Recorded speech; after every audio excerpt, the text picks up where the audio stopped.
स्वागत है हमारे चैनल साधना केंद्र में। दोस्तों, यदि आप नए हैं तो मेरे चैनल को लाइक और सब्सक्राइब करिए। दोस्तों, इस साल 2025 में शक्तिला एकादशी 25 जनवरी शनिवार को है। इस दिन एकादशी तिथि 24 जनवरी को शाम 7:25 पर शुरू होकर 25 जनवरी को रात 8:31 पर खत्म होगी। शक्तिला एकादशी का पारण 26 जनवरी को किया जाएगा। व्रत पारण का शुभ मुहूर्त सुबह 7:11 से सुबह 9:20 के बीच में रहेगा। दोस्तों, माघ मास के कृष्ण पक्ष में मनाई जाने वाली एकादशी को शक्तिला एकादशी कहते हैं। शक्तिला एकादशी के दिन भगवान विष्णु की आराधना की जाती है। शक्तिला एकादशी के व्रत को रखने से भगवान विष्णु अति प्रसन्न होते हैं। इस एकादशी को पाप हारिणी के नाम से भी जाना जाता है, क्योंकि इस दिन सच्चे मन से व्रत रखने वाले व्यक्ति के समस्त पाप नष्ट हो जाते हैं। शक्तिला एकादशी व्रत करने से घर में सुख शांति का वास होता है। एवं सच्चे मन से भगवान विष्णु की आराधना करने पर समस्त मनोकामनाएं पूरी हो जाती हैं। दोस्तों, शक्तिला एकादशी के दिन दान का विशेष महत्व है।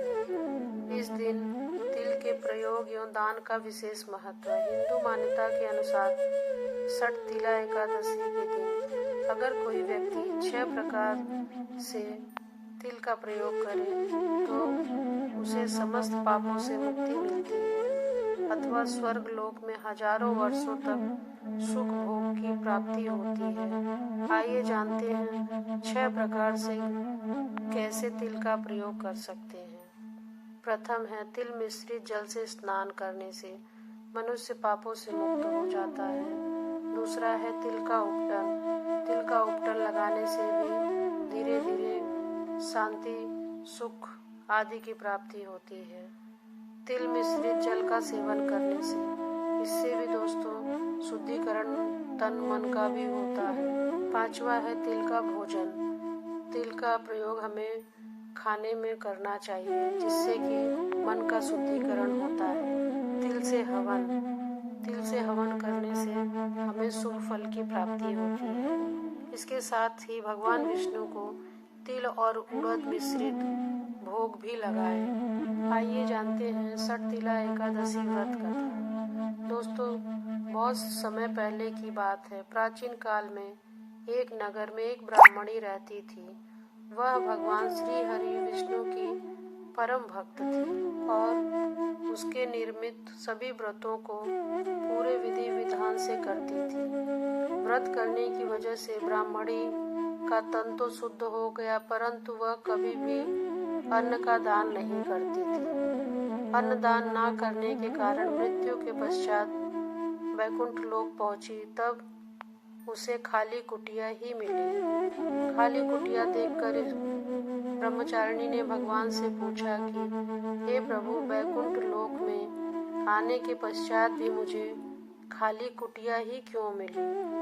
तब भगवान विष्णु कहने लगे कि तुमने कभी भी कुछ भी दान नहीं किया है, और जब मैं तुम्हारे पास तुम्हारे उद्धार के लिए दान मांगने पहुंचा तो तुमने मुझे मिट्टी का एक ढेला पकड़ा दिया। इसी कारणवश तुम्हें यह फल मिला है। फिर भगवान विष्णु ने ब्राह्मणी को बताया कि इस समस्या का एकमात्र समाधान है कि तुम शक्तिला एकादशी का व्रत विधि पूर्वक करो, तब तुम्हारी कुटिया भर जाएगी। भगवान विष्णु की आज्ञा मानकर ब्राह्मणी ने पूरे सच्चे मन से एक विधि पूर्वक शक्तिला एकादशी का व्रत किया, जिसके फलस्वरूप उसकी कुटिया अन्न और धन से भर गई। दोस्तों, ये थी शक्तिला एकादशी व्रत की कथा, जिसे श्रवण करने से मनुष्य समस्त भोगों को भोग कर वैकुंठ को जाता है। शक्तिला एकादशी व्रत में यह कथा जरूर पढ़ना और सुनना चाहिए, जिससे फल व्रत का कई गुना बढ़ जाता है। जो भी व्यक्ति विधि विधान से शक्तिला एकादशी व्रत का पारण और पूजन करता है उसे भगवान विष्णु की कृपा प्राप्त होती है। षटतिला एकादशी व्रत विधि। एक दिन पहले यानी 10वीं तिथि को सात्विक भोजन ग्रहण करना चाहिए और सूर्यास्त के पश्चात भोजन ग्रहण नहीं करना चाहिए। दूसरा है व्रत के दिन प्रातः काल उठकर पानी में तिल मिलाकर स्नान जरूर करें। इससे तन और मन दोनों का शुद्धिकरण होता है। इसके पश्चात भगवान का नाम लेकर व्रत का संकल्प करना चाहिए। श्री हरि विष्णु का नाम लेकर के उनका ध्यान कर व्रत लेने का संकल्प करना चाहिए। इसके बाद भगवान श्री गणेश जी को नमन करें और भगवान विष्णु जी का स्मरण करें। इसके पश्चात भगवान को तिल के तेल से निर्मित भोग लगाएं एवं ऊपर बताए हुए तरीके से तिल का 6 प्रकार से प्रयोग करें जिससे व्रत सफल होगा। अगले दिन द्वादशी तिथि को सुबह उठ करके स्नान कर लें और पूजा पाठ करके शुभ मुहूर्त पर इसका पारण करें इस व्रत का। एक समय की बात है, दालभ ऋषि ने पुलत्स ऋषि से पूछा कि हे महाराज, पृथ्वी लोक में मनुष्य ब्रह्मा हत्या आदि महान पाप करते हैं, पराये धन की चोरी तथा दूसरे की उन्नति देखकर ईर्ष्या करते हैं, साथ ही अनेक प्रकार की व्यसनों में फंसे रहते हैं, फिर भी उनको नरक प्राप्त नहीं होता है। इसका कारण बताइए। पुलत्स ऋषि ने भगवान श्री हरि विष्णु से पूछा था, वे कौन सा दान पुण्य करते हैं जिसके कारण उनके पाप नष्ट हो जाते हैं? यह सब कृपा पूर्वक आप कहिए। पुलत्स मुनि कहने लगे कि हे महाभाग, आपने मुझसे अत्यंत गंभीर प्रश्न पूछा है।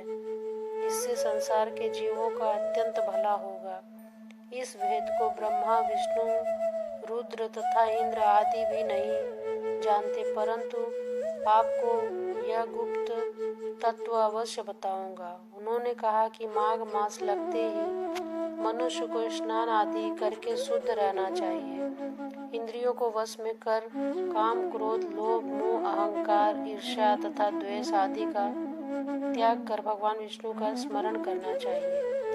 पुष्य नक्षत्र में गोबर, कपास, तिल मिलाकर उनके कंडे बनाना चाहिए। उस दिन मूल नक्षत्र हो और एकादशी तिथि हो तो अच्छे पुण्य देने वाले नियम को ग्रहण करें।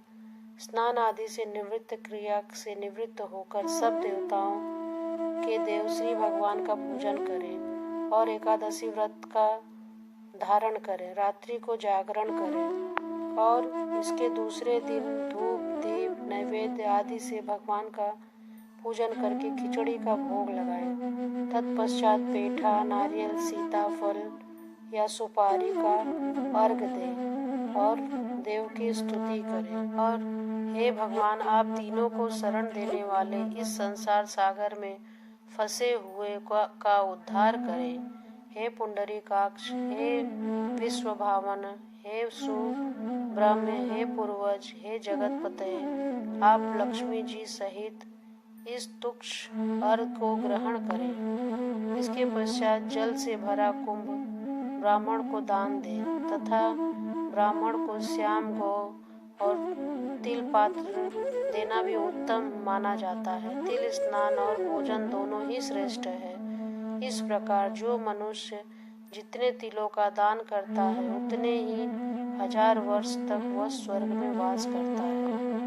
यह है षटतिला एकादशी व्रत की महिमा। इसीलिए इस माह में तिल का प्रयोग विशेष माना गया है। तिल स्नान, तिल का उपटन, तिल का हवन, तिल का तर्पण, तिल का भोजन, तिल का दान आदि का विशेष महत्व है। तिल के प्रयोग के कारण ही यह व्रत षटतिला एकादशी के नाम से जानी जाती है। इस व्रत को करने से अनेक प्रकार के पाप नष्ट हो जाते हैं। इतना कहकर पुलत्स ऋषि कहने लगे कि मनुष्यों को मूर्खता त्याग कर षटतिला एकादशी का व्रत लोभ न करके तिल आदि का दान करना चाहिए। इससे दुर्भाग्य, दरिद्रता, अनेक प्रकार के कष्ट दूर हो जाते हैं और मनुष्य को मोक्ष की प्राप्ति होती है। अंत में सुख भोग कर वह वैकुंठ को जाते हैं।